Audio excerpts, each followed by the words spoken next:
vous remercie, Madame la Première ministre. La parole est à Monsieur Inaki Echaniz pour le groupe socialiste. Merci, Madame la Présidente. Madame la Première ministre, j'aurais pu reprendre mot pour mot la question que j'ai moi-même posée le 26 juillet dernier. J'interrogeais alors les ministres de l'économie et du logement sur la spéculation immobilière qui frappe dans bon nombre de nos territoires.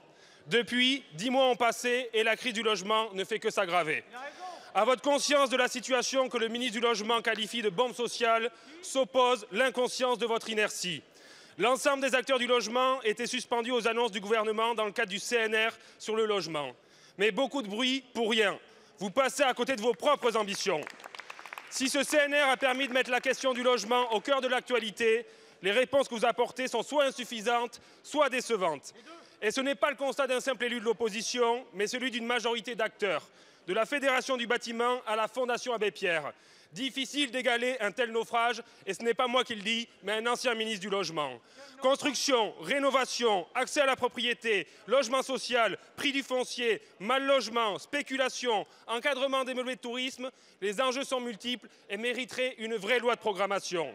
À cela, vous préférez répondre par une kyrielle de nouvelles réflexions, superposées à des rapports eux-mêmes héritiers de multiples concertations. Surtout, à cela, vous préférez, sous couvert de ce plan logement, faire 2 milliards d'euros d'économies, encore une fois, en sacrifiant le Pinel et le prêt à taux zéro sans proposer d'alternative efficiente. Il est temps de prendre votre responsabilité sur ce sujet de préoccupation quotidienne pour les Français.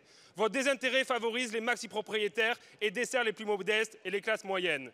Madame la ministre, il y a des dossiers qui vous semblent prioritaires. Les drapeaux devant nos mairies, les réformes des retraites dont personne ne veut, le contournement toujours plus indécent des pouvoirs parlementaires dont nous aurons encore une brillante illustration ce jeudi. Si vous mettiez autant d'énergie à traiter le sujet du logement qu'à empêcher les députés de voter, les constats seraient bien différents. À côté de votre manque de clairvoyance, se pose la question de votre cohérence. Le logement occupe une place centrale. Ainsi, quand débattrons-nous